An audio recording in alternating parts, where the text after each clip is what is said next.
우리는 지금까지 계속해서 계시록 공부를 해오고 있습니다. 일곱 개 인의 재앙이 있었습니다. 그 7개 인의 재앙이 나타날 때 6째 인과 7째 인 사이에 하나님께서 14만 4천 구원받은 성도들에 대한 이야기를 해주셨습니다. 7째 나팔재앙에도 마찬가지입니다. 6째 나팔재앙과 7째 나팔재앙 사이에 5째 나팔이 첫 번째 화고요. 6번째 나팔이 두 번째 화고요. 7번째 나팔이 세 번째 화입니다. 화가 있으리라 독수리가 그렇게 이상한 소리를 하고 떠났죠. 우리가 지금 6째 나팔까지 공부를 했어요. 7번째 나팔이 오기 전에 6번째 나팔과 7번째 나팔 사이에 하나님께서 또 놀라운 환상과 새로운 세계를 보여주십니다. 이 세계를 보여주시고 16, 15장에 넘어가면 7번째 나팔이 이제 부러지는 것이죠.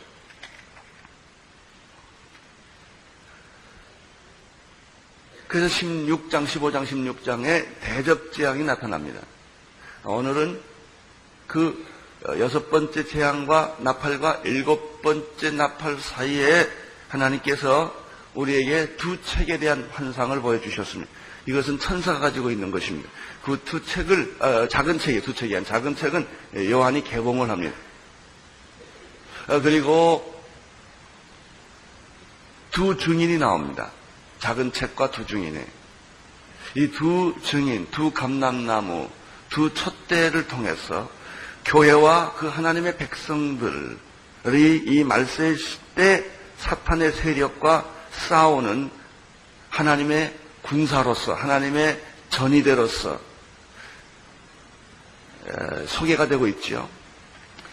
두 증인이 나타나서, 증인이라는 것이 순교라고 그랬습니다. 감람나무, 두 촛대, 사람이기도 합니다만, 이런 사람들은 이미 구약에서 나타난 사람이기도 합니다만은, 그러나 신약으로 넘어오면서 이런 사람들은 그런 구약의 엘리야와 모세와 같은 역할을 했던 바로 신약의 하나님의 백성들, 하나님의 사람들, 하나님의 교회들이죠. 그러니까 잘 보십시오. 구약에 많은 예언자와 선지자들이 있었지만 이 엘리야와 모세 같은 이는 없었어요. 신약도 마찬가지입니다. 이제 이런 하나님의 권세와 능력과 불을 가진 그런 교회들, 그런 성도들, 그런 성령 받은 사람들이 이 말세 때 사탄이 무저갱에서 올라올 때, 짐승으로 올라올 때, 옛뱀 용으로 올라왔어.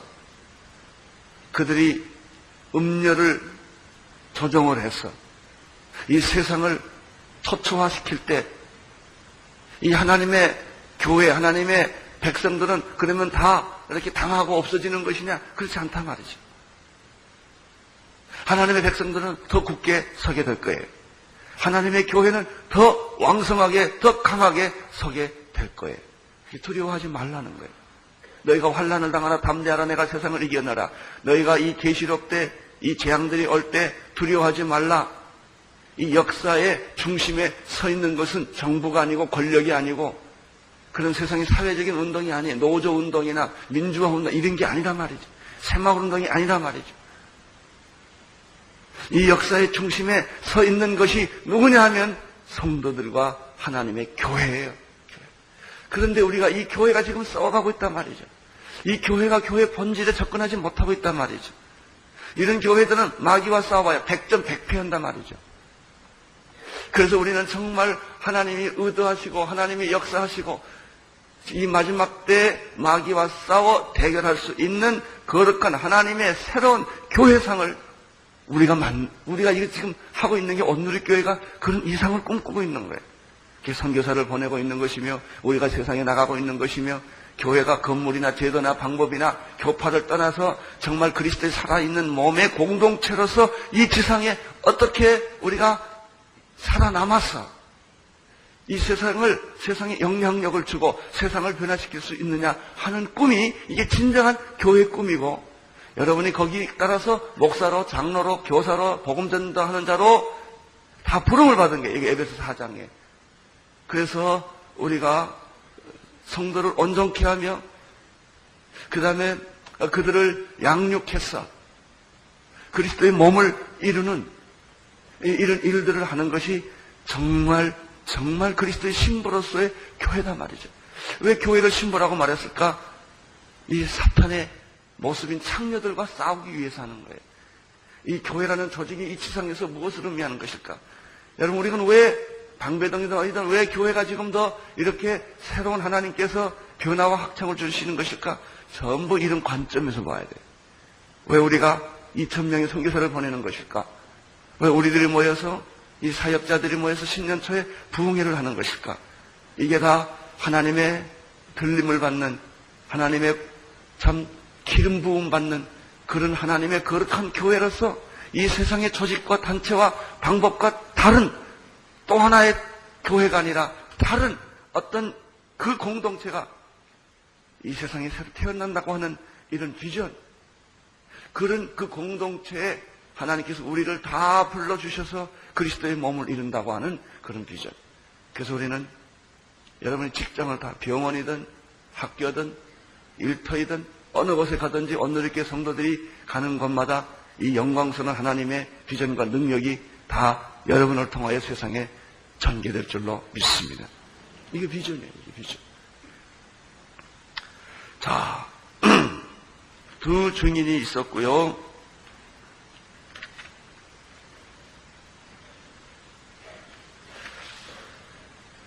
일곱째 나팔이 이제 부는 일곱째 나팔 소리가 나는 바로 전 얘기에 이 말세에 일어날 수 있는 영적 현상들에 대해서 성경은 이야기를 우리들에게 하고 있지요.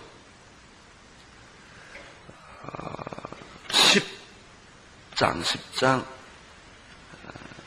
6절에서부터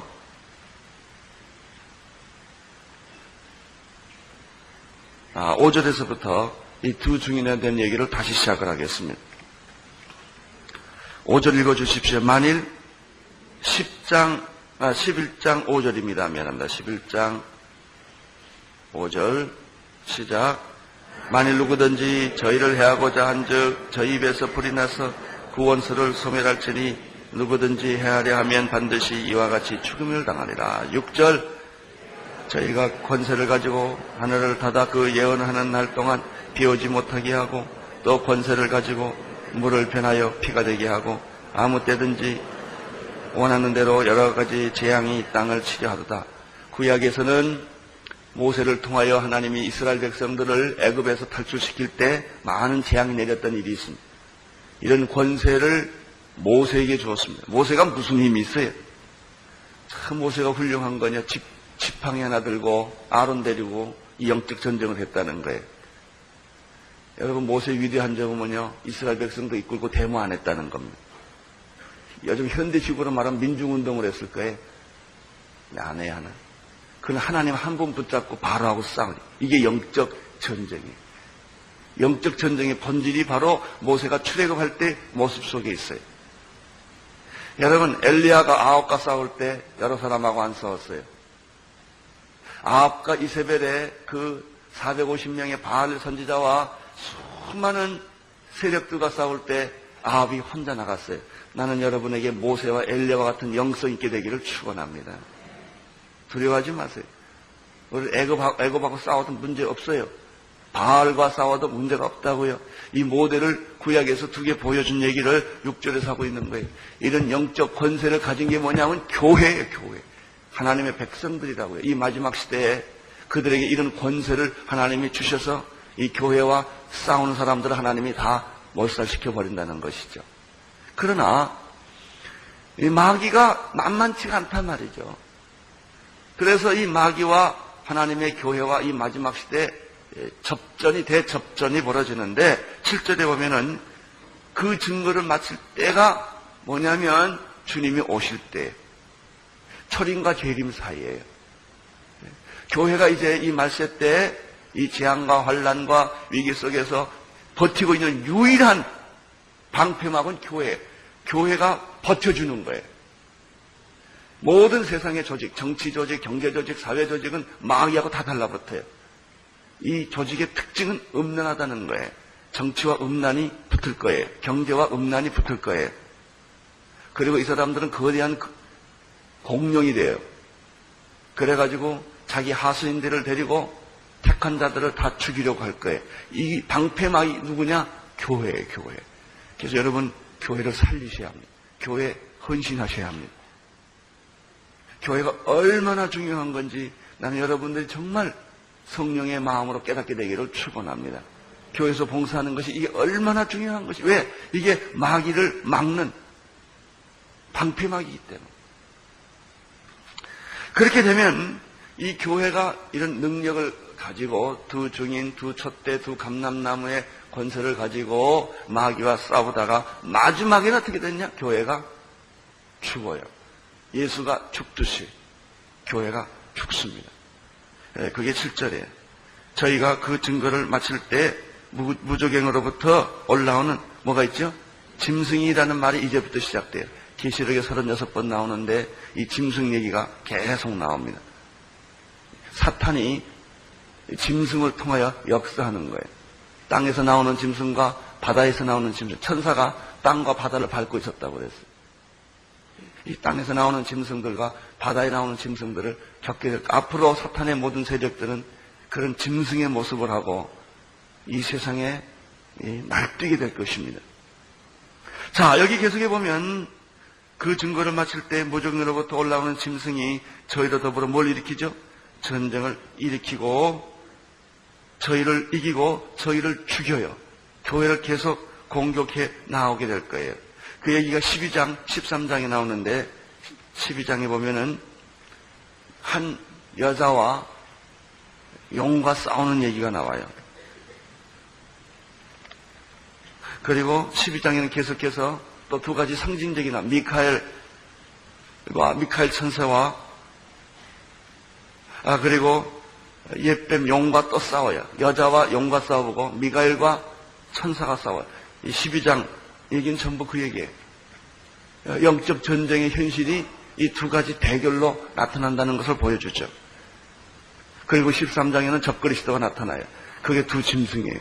이제 본격적인 짐승들이 무대에 나타나기 시작합니다. 아직은 이 짐승들이 으르렁거리고 있어요. 으르렁 포효하고 있어요. 근데 이놈들이 튀어나올 거예요. 과거의 역사 속에서도 이런 짐승 같은 조직들이 히틀러라든지 스탈린 같은 이런 조직들이 몇십 년 동안 세상을 정복하고 그들이 수많은 사람을 죽이는 그런 일들이 있었는데 이 앞으로 미래 세계는 더 강력한 짐승들이 나타나게 될 거예요. 여러분, 이것을 막는 자가 누구냐? 교회예요. 교회. 자, 조금 더 우리가 이 말씀을 읽어보겠습니다. 8절을 보십시오. 8절 시작. 영적으로 하면 소돔이라 하기도 하고 애굽이라 하기도 하니 곧 저희 주께서 십자가 못 박히신 곳이라. 그래서 교회가 마지막 때에 증거를 다 마치고 나면, 증인의 역할을 다 하고 나면, 이 말은 다 이방인의 숫자가 돌아오면, 복음이 편만하게 전해지게 되면 이제 이 교회는 자기의 역할을 다 하고 순교를 하게 돼. 시체가 될 거예요. 그래서 여기 애굽, 소돔, 시골, 십자가 못 박힌 곳이라는 말이 있죠. 예수님의 십자가의 죽음과 똑같은 패턴을 이 말세 때 교회가 당하게 돼요. 9절 백성들과 족속과 방언과 나라 중에서 사람들이 그 시체를 사흘 동안 목격하지만 무덤에 장사하지 못하게 돼요. 10절 이 두 선지자가 땅에 거하는 동안에 이 사람들을 땅에 거하는 자들을 괴롭게 한 거로 땅에 거하는 자들이 이 두 선지자, 두 증인, 두 감람나무, 두 촛대가 죽는 걸 보고 즐거워하고 기뻐하고 오히려 예물을 다 보내요. 이 세상에. 교회가 이 마지막 순교하는 모습을 보고 그들은 깔깔대고 그들은 방자하게 웃고 그들은 조롱하게 된다는 것이죠. 11절. 그러나 3일 반 후에 하나님께로부터 뭐가 일어나요? 생기가 나타났어. 그 속에 들어가게 됩니다. 예수님이 십자가 못 박혀 돌아가신 이후에 3일 후에 하나님의 성령이 그 예수님에게 임하여 주셔서 죽은 자가 무덤에서 살아나는 것과 똑같아요. 부활하는 것과 똑같아요. 교회의 부활이 있게 될 것입니다. 생기가 저희 속에 들어가게 되면 저희가 발로 일어서서 구경하는 자들이 크게 두려워하더라. 이런 부활, 생기가 들어가서 부활하는 얘기를 오늘 밤에 우리는 에스겔서 37장을 통해서 하게 됩니다. 이게 똑같은 패턴이에요. 똑같은 패턴. 그런 것들이 계속되는 것이죠. 12절 읽어주십시오. 하늘로부터 큰 음성이 있어 이리로 올라오라 함을 저희가 듣고 구름을 타고 하늘로 올라가니 저희 원수들도 구경하더라. 근데 교회가 들림을 받아요. 성도들이 들림을 받아요. 교회가 들림을 받아요. 우리 예수 그리스도께서 십자가 못 박혀 죽으시고 부활하신 후에 40일 후에 하늘로 들림을 받게 되는 것이죠. 구름 타고 승천하는 것입니다. 여러분 가만 보십시오. 성경에 이게 한 번 얘기가 아니에요. 그런 패턴이 구약적으로 표현되고 신약적으로 표현되고 예수님에게도 표현되고 교회에게도 표현되고 여러분에게도 동일한 패턴으로 그것이 표현되는 것이죠. 얼마나 놀랍습니까?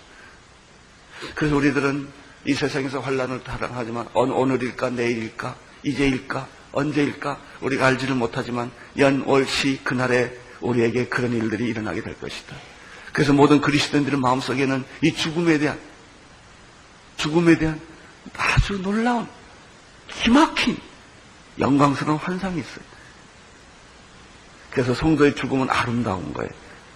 순교자의 죽음은 아름다운 거예요. 우리는 이 육신의 옷을 벗고 어느 날 들림을 받게 될 거예요. 그 나라에 가게 될 거예요. 죽음은 우리에게 더 이상 저주가 되지 않아요. 여러분, 하나님을 믿지 않는 사람에겐 죽음은 영원한 지옥으로 가는 저주이지만 하나님의 구원받은 택함받은 사람들에게는 이 저주는, 이 죽음이라고 하는 것은 영광스러운 들림의 순간이 되는 것이죠. 할렐루야. 그래서 이것을 날마다 묵상하는 사람들은 삶과 죽음은 이꼴이에요. 똑같아요. 이렇게 무서운 게 아니에요. 실패와 성공이 없어요. 우리는 뭐 성공했다고 오만하지도 않고 실패했다고 우리가 약호 죽지도 않아요. 이것이 현실과 내세를 우리가 하나예요. 물질과 영은 이런 의미에서 하나일 수 있어요. 시간과 공간도 마찬가지예요. 이게 계시록적인 시간이에요. 계시록적인 세계관이에요. 우리는 말이죠. 이 무슨 만유인류 법칙이라든지 연력학 법칙이라든지 엔트로피 법칙 이런 모든 것들이 아인슈타인의 상대성 원리라든지 이런 모든 다 우리가 기본적으로 배우고 자라오지 않았습니까? 이런 원칙에 의하면 영을 이해를 못하는 거예요. 영의 세계를 이해 못하는 거예요. 그러나 더 놀라운 법칙이 아직 발견이 안 됐을 뿐이지 있을 거예요. 이게 하나거든. 그래서 우리는 이 현실의 세계와 이상의 세계, 내세의 세계를 우리가 이 뚫고 나가는 벽이 없으니까. 그래서 우리가 답답해하는 거예요. 물질과 영, 내세와 현세, 육과 우리가 몸과 영, 이 관계를 잘 모르니까 우리가 자꾸 율법적이고 육체적이고 세상적인 그런 생각을 하는 거예요. 그렇지 않아요.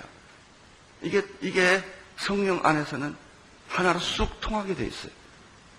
그래서 우리가 죽는 순간에 우리는 그대로 하나님 나라로 갈 거예요.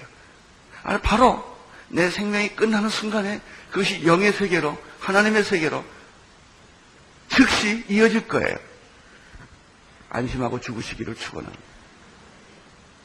실패하는 거 걱정하지 마세요. 죽는 거 걱정하지 마세요. 하나님 먹이시고 입히시고 도와주시는 줄로 믿습니다. 자, 그 다음에 12절을 보십시오. 하늘로부터 큰 음성이 있어서 이리로 올라오라 함을 저희가 듣고 구름을 타고 하늘로 올라가니 저희 원수들도 구경하더라. 그 시에 뭐가 일어나요? 큰 지진이 일어나서 땅에는 3분의 1이 무너지고 지진이 죽은 사람에게 7천이요 그 남은 자들이 두려워하여 영광을 하나님의 하늘의 하나님께 돌리더라. 14절 이게 뭐예요? 둘째 화가 지나갔으니 보라 이제 셋째 화가 속히 이르게 된다. 그래서 이 셋째 화가 이르는 얘기가 15절인데 일곱째 천사가 나팔을 분다고 그랬죠. 하늘에서 큰 음성이 나서 가라되 세상 나라가 우리 주와 그리스도의 나라가 되어 그가 세세토록 왕노를 하시리로다 하니 이렇게 되어 있습니다. 이거 잘 보세요. 이게 뭐냐면 이제 첫째 인해재앙이 있고 두 번째 나팔재앙이 있어요. 나팔재앙이 넘어서면 대접재앙이 나오는데 이 나팔재앙에서 대접재앙으로 넘어갈 때는 어떤 일이 있냐면요. 두 가지가 동시에 보여져요. 하나는 재앙이 계속될 것이다.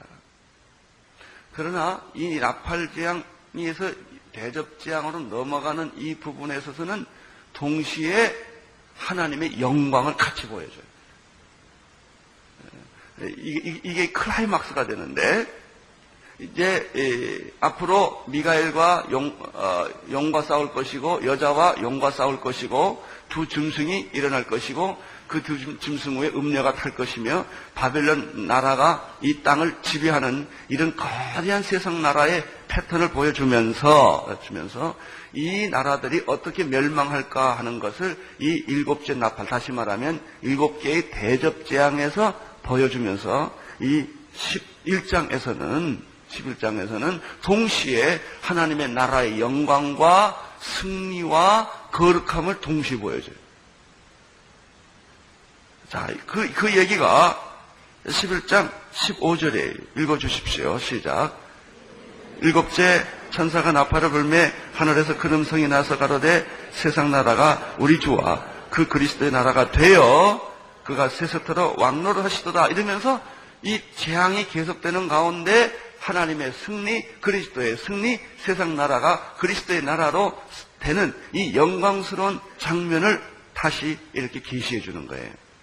16절 하나님 앞에 자기 보좌에 앉은 24장로가 나타납니다. 엎드려 얼굴을 대고 하나님께 경배하는 모습을 우리가 초창기에 봤어요. 지금 다시 또 나타나는 거예요. 언제? 일곱 번째 재앙 나팔이 불기 바로 직전에. 일곱 번째 재앙 나팔은 15장 이후에 나타나요.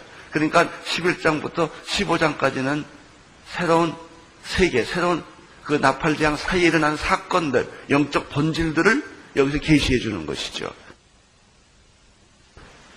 가로되 감사옵나니 옛적에도 계셨고 시방도 계시 주 하나님 곧 전능하신 이여 친히 큰 권능을 잡으시고 왕노릇 하시도다. 아멘. 18절 이방인들이 분노하며 주의 진노가 임박하여 죽은 자를 심판하시며 종 선지자들과 성도들과 또 모론 대선하고 주의 이름을 경외하는 자들에게 상 주시며 또 땅에 망하게 하는 자들을 멸망시키실 때로소이다 하더라. 19절 이에 하늘에 있는 하나님의 성전이 열리니. 자, 여기서 하나님의 성전이 열려요.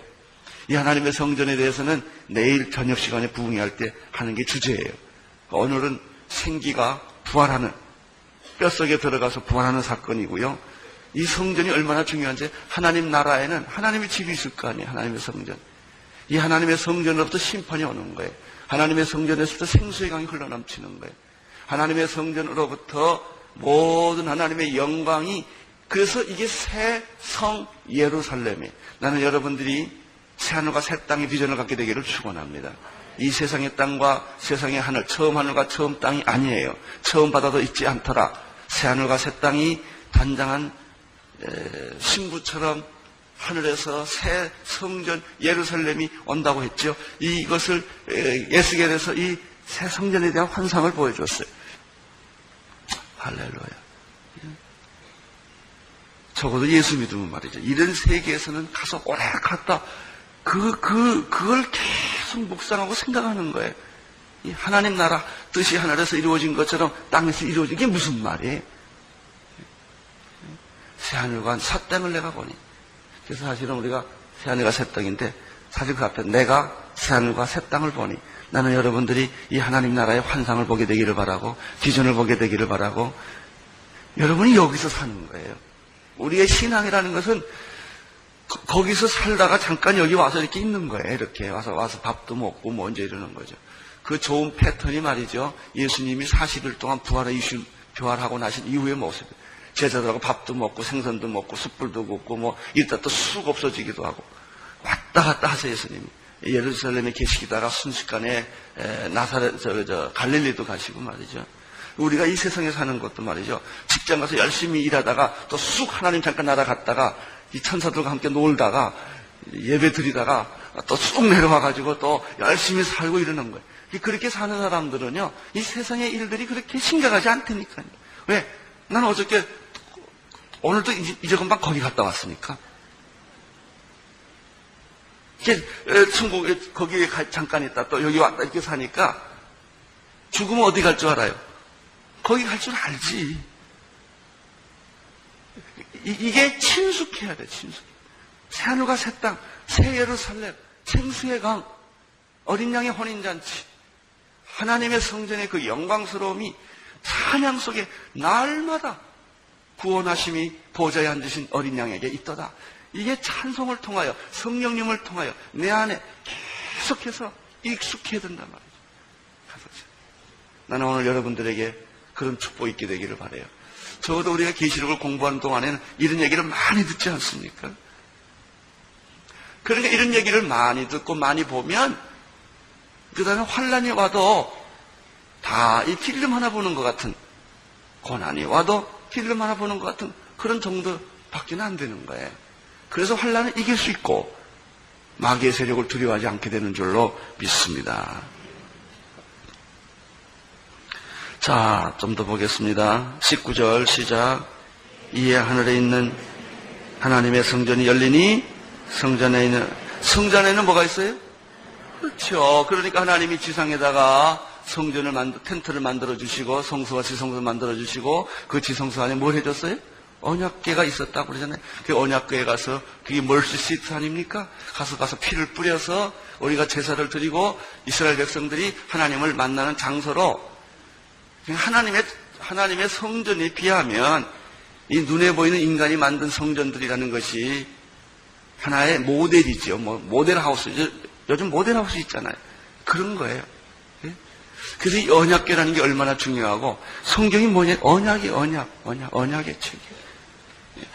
이 하나님의 성전이 있고 그 성전 안에 하나님의 언약궤가 보이며 이 언약궤가 보일 때 이 지상에서 번개와 음성과 내성과 지진과 우박이 전개되는 것이죠. 그러니까 하나님의 성전과 언약궤를 보지 못하고 번개와 내성과 그리고 우박과 그리고 지진과 이런 걸 보는 사람은 얼마나 겁을 먹겠어요. 그렇잖아요.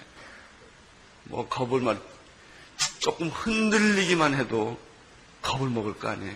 예? 지진 5도만 나도 얼마나 겁먹겠어. 그러나 이 세계를 계속 왔다 갔다 한 사람들은 골프장에 가봐도 그게 그거고, 지진이 흔들려봐도 거기가 거기고, 예? 마귀가 별 요동을 쳐도 이 두 세계를 왔다 갔다 한 사람들에게는 이게 그리 큰 문제가 안 된단 말이에요. 자, 이제 오늘 우리는 11장을 12장을 좀 더 시작을 해보겠습니다. 12장. 그렇게 된 다음에 이 하나님의 천사를, 하나님의 보좌를 하나님이 보여주세요.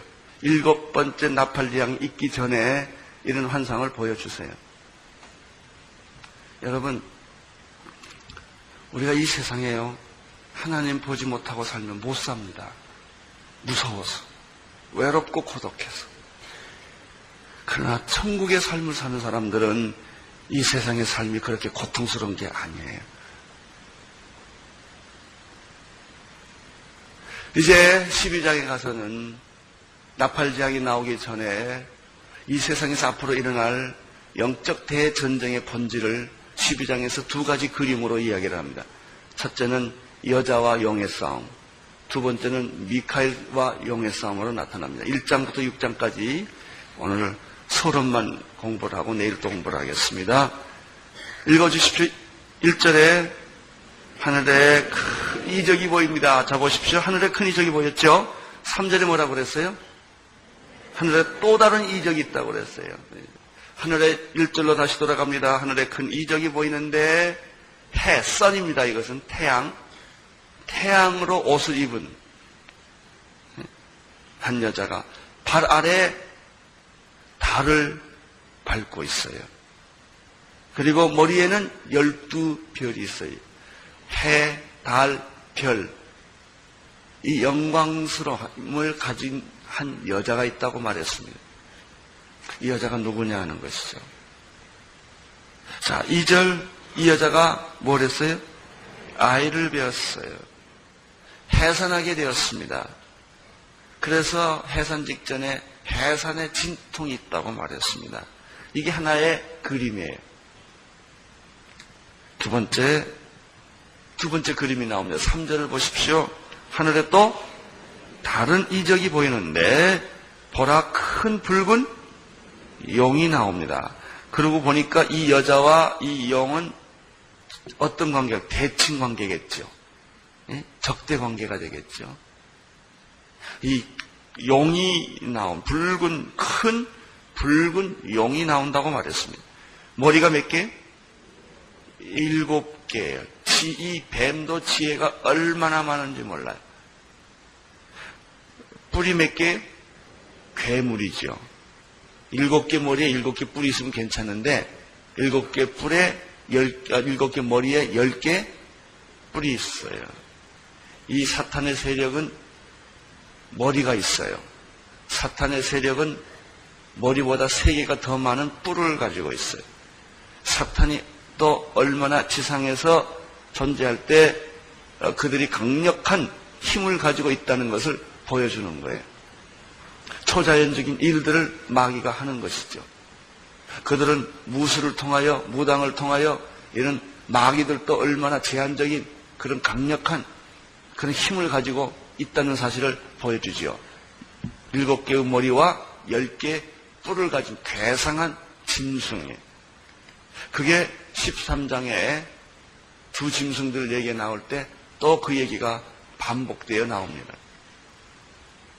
자, 이 두 팀이 있어요. 붉은 용이 있었고 한 여자가 있었습니다. 4절에 보면 그 붉은 큰 용에 대한 설명이 더합니다. 꼬리가 있는데 꼬리가 하늘의 별 몇 개를요? 3분의 1. 그래서 하나님의 이 마귀가, 이 루시퍼가, 사탄이 하나님으로부터 멸망을 받고 쫓김을 받을 때 그 꼬리로 하늘의 별의 천사의 3분의 1을 가지고 내려오는 거예요. 그래서 마귀가 부리는 영, 하나님 부리는 영이 천사가 있듯이 마귀가 자기의 하수에 부리는 영이 하늘의 별의 3분의 1. 이 귀신들이에요, 귀신들. 이 귀신들이 온 세상에 퍼져다니면서 자기의 영토권을 확증하려고 하는 것이죠. 꼬리가 하늘의 별 3분의 1을 끌어다가 땅에 던지리라. 용이 해산하는 여자 앞에, 자, 여기 해와 해의 옷을 입고 달을 밟고 하늘의 별을 가진 여자가 해산하려고 하는데 용이 그 앞에서 입을 벌리고 이 여자를 삼키려고 한다는 거, 이 그림이에요. 용이 해산하는 여자 앞에서 그가 해산하는 아이를 태어나기만 하면 집어먹으려고 하는 것이죠. 이 아이가 태어나지 못하게 하는 것이죠. 이런 그림이 이 계시록 12장에 나타나요. 이게 뭐냐 이거예요. 그런데 이 여자가 아이를 낳아요. 아들을 낳는데 5절 읽어주십시오. 여자가 아들을 낳으니 이는 장차 철장으로 만국을 다스릴 남자라, 철장 권세를 가진 남자라 그랬어요. 그 아이를 하나님 앞과 보좌 앞으로 옮겨 나니까 가지고 가는 거예요. 6절 읽어주십시오. 아이를 낳은 여자는 광야로 피신을 합니다. 거기서 1261은 환란의 날이요, 동시에 두 증인의 증언의 날과 일치하는 거죠. 그 기간 동안에 여자가 광야로 가서